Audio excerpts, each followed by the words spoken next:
what is the history of vaccines? What have they looked like throughout our history? We're not going to go into a too detailed of history here, but I just want to put into perspective that vaccine tech has really been around for quite a while. And evidence exists that, as I mentioned a bit earlier, that the Chinese employed smallpox inoculation as early as 1000 CE.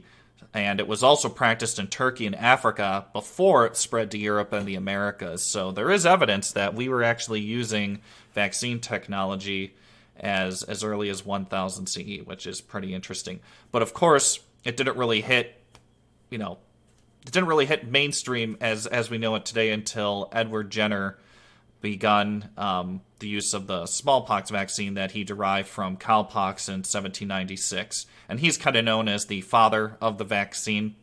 But his technology would ultimately lead to the eradication of smallpox over 200 years later, which I think is really cool. And then we have Louis Pasteur, who I actually, back in junior high, we had to do like a historical figures project where you researched a historical figure, wrote a report on it, and dressed up as them, and were on a panel. Yeah. I was Louis Pasteur. Oh, were ya? So Yeah. you're famous.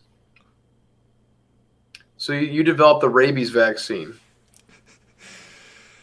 So Louis Pasteur, yes, also a very influential figure in vaccine development and history. He developed the rabies vaccine in 1885, and it was really because of his development with the rabies vaccine that led to this dawn of bacteriology with developments in antitoxins and vaccines against diphtheria, tetanus, anthrax, cholera, typhoid, tuberculosis, The plague.